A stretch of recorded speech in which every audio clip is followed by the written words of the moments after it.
Venri Chapter 1 Timeline Mass Effect 1 Investigating a Distress Signal. Shepard. Norm Shepard hated fighting Colossus. She really did. Why was it that landing on a random planet to do whatever the hell she wanted to do otherwise meant running up against a Colossus way too often? Why not wine tastings? Why not a lovely spot in the middle of a shitstorm oasis? The only blessing was that it wasn't a Thresher Maw. Rex had run ahead into Malay range, which was his usual job. Unfortunately, this time he was crumpled, out cold, because he had failed to register that this wasn't usual job material. Garrus and Shepard were crouched behind cover. Fortunately, a Colossus moved very slowly, or not at all. It was content to shoot blue shit at them at regular intervals. Those intervals could be timed, but catching an edge of that blue shit could knock you out of cover and out in the open, resulting in prompt death. She couldn't see him, but Garrus yelled over from cover to let her know he was fine. "What's the matter, Commander? You're just gonna leave Rex there? Leave no man behind doesn't count when the man's Krogan?" "There's no behind yet, Garrus. Let me just kill this thing first. You sit back and wait. Then you can kiss him to wake him up." Sexual assault. Nice. Shepard timed her shot, worked out the interval. It was focused on her, giving Garrus a clear shot. He was aware of timing and watched to see if it turned on him.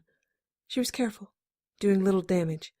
Its interval wasn't the same as hers, so she couldn't reliably line up a very good shot, and she couldn't always hit it with biotics. But she took the interval's space to appear and draw its attention, keep its attention on her while Garrus did the actual work of chipping its health down.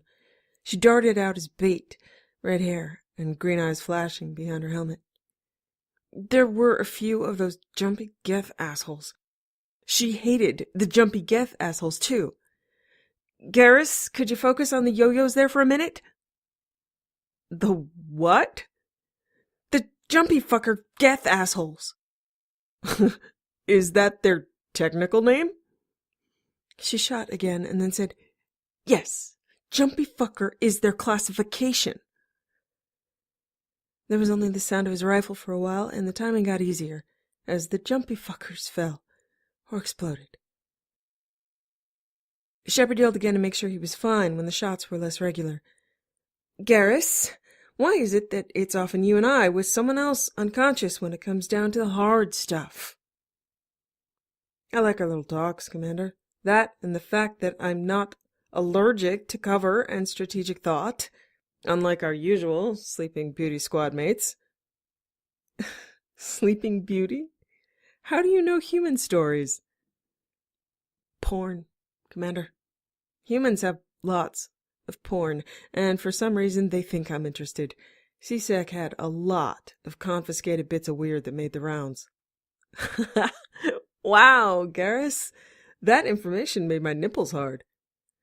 "Keep it in your pants, Commander. Or wherever humans keep it." He took his last shot, and the Colossus exploded in pretty colors. Relieved, Shepard said, "Wait, no, that made my nipples hard." They walked slowly up on Rex, checking for more Geth or whatever else this planet had. Rabid, electrocuting squirrels would not get the jump on them. Garrus dug Metagel out of his belt and said, "They're so cute when they're sleeping." From there, it was fairly natural that her squad choice of Garrus and anybody else was going to be the way it was. She'd probably prefer going with just him, but there was no real need to insult her crew by making them feel like spares, even if she often considered them that way and worried about them and the effects of extended loss of consciousness. Was there a lack of oxygen to the brain? She didn't have to worry about Garrus. He had moved into the position of being her second in command, and had no need of title or confirmation. He just did it. He had adapted to her command style quickly. He had started out straight-laced Turian. But she knew he was now enjoying the informality of it, the humor of it, in between being deadly. She was, too. She began to think of herself and Garrus as parents that tried to keep the rest of the crew, their kids, alive. Meanwhile, in the hallway, Ashley. Thank you for your help back there. Garrus. You're welcome. Thank you for your help. Ashley. It was nothing. Garrus. It wasn't nothing.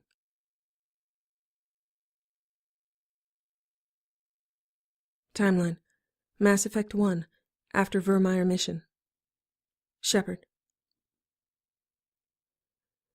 They didn't keep all the kids alive. Virmire was a fuck-up. They went into a mission not knowing what the hell was going on, no backup from the Council, and with a target she absolutely had to reach. She'd saved Kira Hay and his team, and Kaidan, and lost Ashley. Sure, she thought to herself, it was great when the Council sent me in alone. I love those guys and their foresight. I don't want to watch their heads explode at all. She imagined each of the faces of the Council members exploding from a headshot, and the sound in her head was from Garrus's rifle. She had to address the crew, and then the Council. Kaidan was looking at her, and he chose exactly the wrong words. I can't believe that Ash didn't make it. How could we just leave her down there? She briefly imagined his head exploding as well, and then said, there was no time. The bomb was about to go off. I couldn't save you both. Kaidan followed up with, but why me? Why not her? And the sheer idiocy of his question drew her fire at a moment when her fire was not a good thing to draw. This was not the place or the time, and she bit back the impulse to tell him to shove his question up his ass until his biotics made it glow blue.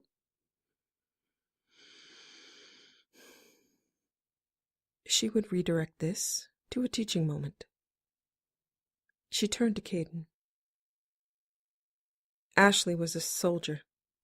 She went into a difficult mission, and she gave her life finishing it. She did her job, and she is a hero. She understood the stakes and her actions. Guarding that bomb, defending it until it detonated, was her choice, and it was the correct choice with what we all had to work with. I'm not saying right choice, because right choice belonged to the Council, who could have provided us with enough backup to get a hard job done right. I can understand the Council being incompetent, because as far as I can tell, that's their whole job. However, we are fucked if any member of this crew cannot differentiate between what they want to happen and what is happening. There are only 6 of us left. I am willing to cut that number further unless you get your head on straight, Alenko. Choosing to rescue Ashley would have left us open to the bomb not detonating. Choosing you wasn't even choosing you. It was choosing Kira Hay's team and you. Maybe you should go down to the hold and thank them, because if you think that I made a choice for you and not you and, you should get to know the and that put you in the position of not being dead today. If you don't understand that this is a dangerous mission and that people are going to get hurt and people are going to die no matter what we do, you can leave the Normandy with the Solarians when they disembark. We've passed the point of a lot of right choices, but we still have correct choices in front of us. Our actions today saved countless lives that would have been overrun by Krogan forces and gave us precious intel that will save even more lives. I am fiercely proud of Ashley, and if I were her, I'd be proud of myself. I'd be angry at anybody who took that victory from me and assumed that I'd choose to live, abandoning my duty, rather than die being of service. Saren killed Ashley. She was doing something critical. Kaidan, your job as a distraction to placing that bomb was completed. I'm fiercely proud of you for doing that job, but it was done, and her job wasn't. Circumstances saved you. She turned away from Kaidan and scanned the team in the room. If anybody here is not willing to die, making the correct choice to do something critical. You are in the wrong place. Dismissed. Everyone filed out except for Garrus. He waited until everyone was gone and then said, I would have just punched him. Shepard cracked her neck. That would have felt good, too. Don't get me wrong. I like your way better. Punching doesn't always communicate complicated concepts. Joker's voice sounded. You want me to open a channel to the Council? Shepard's face promised an intergalactic incident. Garrus looked at her, then answered Joker himself. Fuck the Council, Joker. Aye, aye. Shepard's face cleared, and she stood for a few moments, and then said, Garrus, do you drink?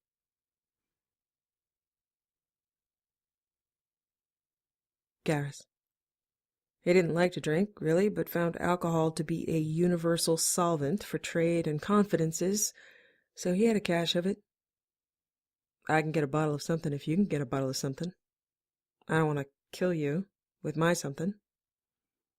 After retrieving their particular poisons, they met back in the side room to the mess, abandoned, except for them. The subject of Ashley might have been difficult to discuss, but Shepard made it easy.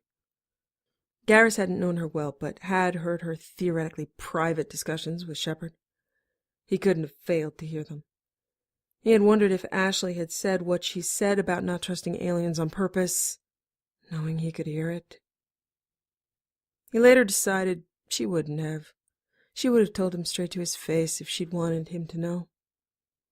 She was a good soldier, and she'd done her job and had died doing it. It didn't matter what she thought of him while she was alive. This was about him giving her his full respect after her death. Shepard drank some vile solvent that made his eyes water in shots, and he sipped at his more slowly. She closed her eyes and said, That woman liked to hit things. Hard. You have to have an appreciation for people who like to hit things that hard. She liked poetry. Turians were not poets. He tried to appreciate that corner of the human soul, even if he couldn't appreciate poetry as much as humans appeared to. Shepard pulled up Ulysses by Tennyson on her Omnitool and recited the poem. Garrus listened dutifully. This was about Ashley, not him. Poetry was a miss for him. People seemed to get lost in it, carried away like they were listening to a harp played with skill. Poetry for him was like throwing a rock at a harp. You might hit something, but it wasn't music. It wasn't rapture. The language was unfamiliar. He could make out some of the meaning, but after a while he just enjoyed listening to her voice. Rich and expressive. Her voice was exotic and straightforward, missing the subharmonics of Turian speech and no accents from the use of mandibles. He searched for a word to describe her. Unified. Shepard was unified. He picked up a few lines that reminded him of Ashley. I meet and dole unequal laws unto a savage race. That was true. I am become a name. That was what this was about, letting her name echo where she could no longer speak. Drunk delight with battle, with my peers. Damn right you did. Shepard's tone was enough to tell a story of a life. He'd seen enough lives lived and ended to be able to understand why these would be important words to a soldier. Shepard finished, then lined up a shot and downed it. It looked like her eyes watered, too. So it wasn't just him. She asked, Do Turians write poetry? I don't think I've seen much in the way of Turian literature. No, we don't. Writing is precise and technical. Art should be out in the world. Getting stuck in your own head isn't encouraged. That's what poetry is to you? Someone stuck in their head? Garrus hoped he hadn't offended her. I haven't been exposed to much poetry. There's also a language barrier here. What the hell is a Hyades? I think the Hyades might have been Ulysses' ship. I'm not sure, though. Maybe it was like his Normandy? She fiddled with her omni-tool. Nope. Hyades was a constellation, a formation of stars as seen from Earth, used for crude navigation. See? Even I have no idea. I'm relieved. It's not just me. So, Turian poetry would be more like, there is slot A and tab B, and they are to be brought together. Just make sure you clarify the angle at which they are to be brought together and add a diagram. So, Turian poetry is a user's manual. Without fail. Is all poetry like the one you just read? There is one poem I have memorized. If, by Rudyard Kipling. You have it memorized? Let's hear it. Shepard leaned her head back and recited. If you can keep your head when all about you are losing theirs and blaming it on you, if you can trust yourself when all men doubt you, but make allowance for their doubting too. If you can wait and not be tired by waiting, or being lied about, don't deal in lies, or being hated, don't give way to hating, and yet don't look too good, nor talk too wise.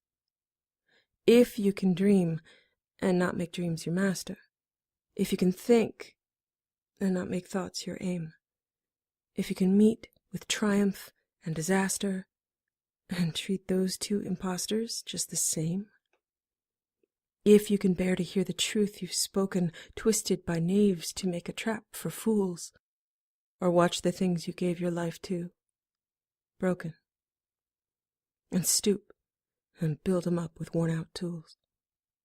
If you can make one heap of all your winnings and risk it on one turn of pitch and toss and lose, and start again at your beginnings and never breathe a word about your loss.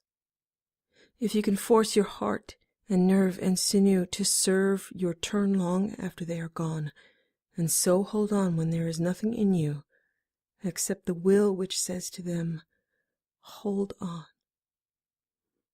If you can talk with crowds and keep your virtue, or walk with kings, nor lose the common touch, if neither foes nor loving friends can hurt you, if all men count with you, but none too much, if you can fill the unforgiving minute with 60 seconds worth of distance run, yours is the earth and everything that's in it. And, which is more, you'll be a man, my son. Garrus was speechless through her recitation. This was very Turian. This was a user's manual. This was Shepard's user's manual. This he understood, and he felt like her voice was playing her own harp. He finally felt he could say he appreciated poetry. Except, you'll be a man? She laughed and clinked her glass to his. I always hoped Rudyard Kipling would be willing to include women and daughters.